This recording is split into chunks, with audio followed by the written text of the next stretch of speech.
تو ہم اس کو ایسا کوئی اتنا سر درد نہیں لیتے.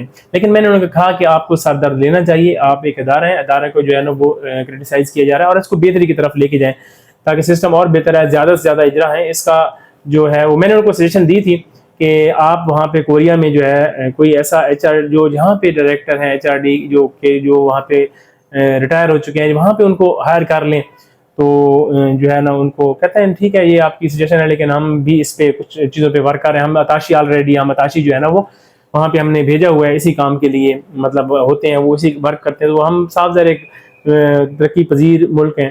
تو یہ جو ہے نا میں نے کہا باقی نیپال نے اور انہوں نے بھی جو ہے نا وہاں پہ بھیجے ہوئی ہیں, وہاں پہ اپنی لیبر اتاشی بھیجے ہوئی ہیں. خیر یہ ڈسکشن ہوئی ان کے ساتھ. تو باقی وہ معاملات جو ہے وہ آپ کے سامنے میں نے آلریڈی پہلے پیش کر دیے ہیں. انشاءاللہ اس پہ ہم ورک بھی کر رہے ہیں. تو مزید کوئی اس پہ اپڈیٹ آئے گی تو ہم اس کو جو ہے نا وہ آگے لے کے چلیں گے. کنگریچولیشن جی, ویلڈنگ میں جن لوگوں نے ٹیسٹ پاس کیا ان کو بہت بہت مبارکباد. اس کے علاوہ میرا جو باقی اسکل ٹیسٹ کے حوالے سے جو رزلٹ ہے وہ انشاءاللہ 20 تاریخ کو اناؤنسمنٹ ہو جائے گی اس 2 اکتوبر میں. تو 21 تاریخ سے میری جو اسکل کے حوالے سے کلاسز ہیں وہ سٹارٹ ہو جائیں گی. تو جو لوگ اسکل کی تیاری کرنا چاہتے ہیں کمپلیٹ, وہ 21 اکتوبر سے مجھے جوائن کر سکتے ہیں. تو میرا آفس آپ سب کو پتہ ہے, جیسے سیول انسٹیٹیوٹ آف لینگویج کھنا پل اسلام آباد فیض آباد سے 5 منٹ کی ڈسٹینس پہ ہے, 5 منٹ کی ڈرائیو پہ ہے. کھنا پل ہے, کھنا پل کے ساتھ بالکل واکنگ ڈسٹینس پہ 1 سے 2 منٹ لگتے ہیں وہاں واکنگ ڈسٹینس میں. بالکل احمد ٹاور ہے اس کے سیکنڈ فلور پہ 112 ہے. تو جی یہ باقی اس کے علاوہ بہت سارے جو پوچھتے ہیں کہ سر کیا 2025 کے حوالے سے بھی بات ہوئی, بیلٹنگ یا قراندازی یا ٹیسٹ ہوگا؟ میں نے کہا جی بالکل. میں نے ان سے پوچھا, میں نے انہیں کہا کہ کیا جو 2025 میں, کیونکہ آلریڈی میں نے کہا کہ 2024 کے بہت سارے جو ہے اسٹوڈنٹس, آلریڈی بہت زیادہ اسٹوڈنٹس وہاں پہ موجود ہیں روسٹر پہ. تو کیا اس کے باوجود 2025 میں بیلٹنگ ہوگی؟ تو انہوں نے مجھ سے پوچھا, انہوں نے کہا کہ آپ کیا کہتے ہیں؟ میں نے کہا نہیں, میں کیونکہ ہمارا یہ کام بھی ہے صاحب ظاہر ہم پڑھاتے ہیں, لیکن ہم اسٹوڈنٹس کو بھی دیکھنا ہوتا ہے. میری اگر تجویز دیں گے ذاتی طور پہ تو میں نے کہا کہ نہیں ہونی چاہیے, لیکن انہوں نے کہا نہیں جی ہوگی. انہوں نے مجھے کہا کہ 2025 میں بھی جو بیلٹنگ ہے قراندازی وہ ہوگی, کیونکہ ہم نے سب کو بتایا ہوا ہے کہ یہ جو اس طرح جو سسٹم ہے, اس سسٹم میں جب آپ اپلائی کرتے ہیں, اپلائی کرنے سے پہلے بتاتے ہیں کہ اس کی کوئی گارنٹی نہیں ہوتی, کوریا میں جاب کی کوئی گارنٹی نہیں ہوتی, آپ صرف ایلیجیبل ہو جاتے ہیں وہاں کے, تو وہاں پہ ایلیجیبل ہو جاتے ہیں جاب کی حاصل کرنے کے لیے. تو صاف ظاہر سب کو لوگوں کو پتہ ہوتا ہے, تو اس کے باوجود جو اس سسٹم میں انتظار نہیں کر سکتا یا سسٹم کو برا سمجھے تو وہ اپلائی نہ کرے, اس سسٹم میں آئے ہی نہ. لیکن ان کا یہی تھا جی کہ جی یہ سسٹم جیسے سب آپ کو بھی پتا ہے, سب کو پتا ہے کہ ہماری نہ ان کی کوئی کوریا سے گارنٹی ہوتی ہے نہ ہماری کوئی گارنٹی ہوتی ہے. یہ ویزا جس کا جو آتا ہے وہ ہم اسی طرح اس کو آگے ڈیلیور کر دیتے ہیں, یہ قسمت کا کھیل ہے. تو باقی اس کی کوشش ہماری جاری ہے, ہم وہاں پہ کوریا میں بھی کوشش کر رہے ہیں اور لیکن ادھر بھی. لیکن یہ سسٹم اسے آپ انہوں نے لیب کا بھی بتایا کہ لیب جو ہے وہ آپ کو ادھر کراچی میں بھی بن گئی ہے. اس کے علاوہ جی میں نے ڈیٹا کے حوالے سے بتایا, میں نے کہا ہر جو ملک میں کوریا ہم نے کوئی ڈیٹا لینا تو ہم کوریا میں ویب سائٹس پہ جاتے ہیں, وہاں پہ ان کی جو ہے نا وہ صاف ظاہر ہے کورین میں تو ویب سائٹ ساری کورین لینگویج میں, اب عام بندہ یا عام لڑکا یا عام لڑکے کے لیے تو ایکسیس میں نہیں ہوتی. تو آپ جہاں پہ جو ہے نا وہ کوشش کریں کہ جہاں پہ ڈیٹا کم از کم جو منتھلی یا کیونکہ وہ بھی منتھلی جو ہے نا وہ کرتے ہیں, تو یہاں پہ پتہ چلے کہ ہر منتھ میں کتنے اوورسیز نے وہاں پہ بھیجے ہیں کوریا میں کتنے. تو انہوں نے مجھے کہا جی آپ بیورو آف امیگریشن کی ویب سائٹ پہ جائیں, وہاں پہ ڈیٹا ہر سال کا 10 تاریخ کو اپڈیٹ ہوتا ہے 10 کی, تو آپ وہاں سے اٹھا سکتے ہیں, چیک کر سکتے ہیں. میں نے کہا میں تو کبھی میں نے نہیں چیک کیا, لیکن میں کوریا سے ضرور چیک کر لیتا ہوں, لیکن پاکستان میں نے بھی نہیں چیک کیا. چیک کر لیں گے انشاءاللہ. اب آج کیا ڈیٹ ہے 7-8 ہے, تو نیکسٹ چیک کر لیں گے کتنے کیا پوزیشن ہے, کتنے لوگ جو ہے نا وہ جا رہے ہیں یا کیا پوزیشن ہے. تو یہ جو ہے نا وہ میری ڈسکشن ہوئی ہے جی. ہوپ فل اب یہ ساری چیزیں میں نے آپ کے سامنے ایسا جیسی میری گفتگو ہوئی ان سے ایسے میں نے آپ کو بتا دی ہیں.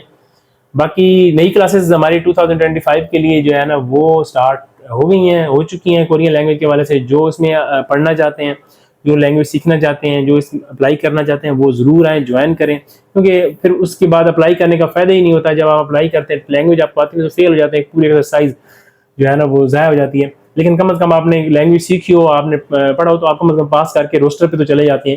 باقی تو پھر لک یا قسمت میں ہوتا ہے کہ کون جاتا ہے, کون پہلے جاتا ہے, کون بعد میں جاتا ہے. اور ویسے انہوں نے مجھے کہا کہ 2025 میں ہے بہت اچھا رزلٹ آپ کو دیں گے ہم اجرا کے حوالے سے, کہ بہت 2024 مشکل تھا اور کچھ وجوہات تھیں, جو میں نے آپ کو بتا دی. تو لیکن 2025 میں بہت اچھا پازیٹیو جو ہے نا وہ ہمیں ملے گا. ہم بہت اس پہ ورک کر رہے ہیں. تو باقی نئے اتاشی بھی جا رہے ہیں انشاءاللہ جی. وہ عادل خان صاحب تو واپس آ رہے ہیں لیکن نئے اتاشی جا رہے ہیں اور وہ انشاءاللہ اس پہ پورا ورک کریں گے انشاءاللہ.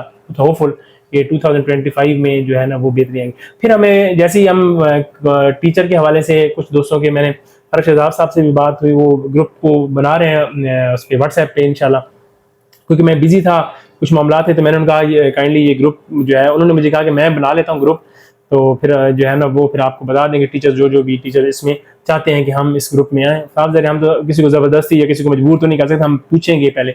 تو بالکل میں نے کہا ہاں بالکل آپ بنائیں. پھر اس میں جو ہے نا وہ ہم چیزوں کو ڈسکس کر دیں گے. اسلام آباد میں ہم جو بھی میٹنگ وغیرہ کرنی ہوگی میں انشاءاللہ اس کو ارینج کر کے آگے سارے جو ہے نا وہ ہم اس کو آپ کی بہتری کے لیے ہم کوشش کرتے رہیں گے کہ اللہ تعالیٰ جو ہے نا وہ آپ کے لیے آسانیاں کرے, آپ جلد سے جلد جو ہے نا وہ کوریا جائیں.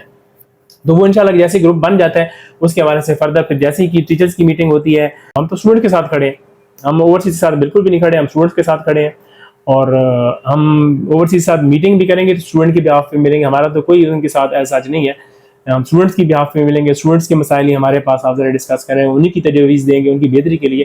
باقی وہ ایک ادارہ ہے, اس گورنمنٹ کا ادارہ, تو ہمیں پورا حق حاصل ہے کہ ان کو ساتھ اگر وہ نہیں چلیں گے پھر ہم مزید فردر بھی جو ہے نا وہ جو بھی ہو سکے گا ہم ان کے ساتھ جو ہے نا وہ ڈیل کریں گے. ویسے ای پی ایس ایگزیکٹو ڈائریکٹر جو ہے وہ بھی کافی اچھے انسان لگے, ایم ڈی صاحب بھی بہت اچھا ان کے ساتھ جو ہے نا وہ ڈسکشن رہی. کافی 30-35 منٹ جو ہے نا وہ ڈسکشن میں کرتا رہا ان کے ساتھ مختلف سارے معاملات پہ. انہوں نے کافی انشاءاللہ وہ کہہ رہے تھے کہ جی ہم سب مل کر انشاءاللہ اس سسٹم کو آگے لے کے چلیں گے اور بہتری کی طرف کام کریں گے. انہوں نے مجھے کچھ وجوہات بتا دی کہ وہ جو مسائل چل رہے ہیں ان کے پیچھے کون ہے, کہ کون کردار ہے, لیکن میں یہاں پہ کچھ نام نہیں لینا چاہ رہا. ایم ڈی صاحب نے مجھے بتایا تھا کہ یہ جو ہے اس وجوہات پہ کہ ہمیں نالج ہے تھوڑا بہت, لیکن وہ کہہ رہے تھے کہ یہ وجہ ہے جس کی وجہ سے یہ خاص کر اسپیسیفک اوورسیز کو کرٹیسائز کیا جا رہا تھا کہ یہ سسٹم بند ہو اور باقی ایجنٹوں کے پاس یہ سسٹم جائے. اور صاف ظاہر ہے وہ تو جو 1500 دیکھنا ریال, ایم ڈی صاحب نے مجھے کہا کہ 1500 ریال پہ اتنے پہ لاکھوں روپے لے لیتے ہیں.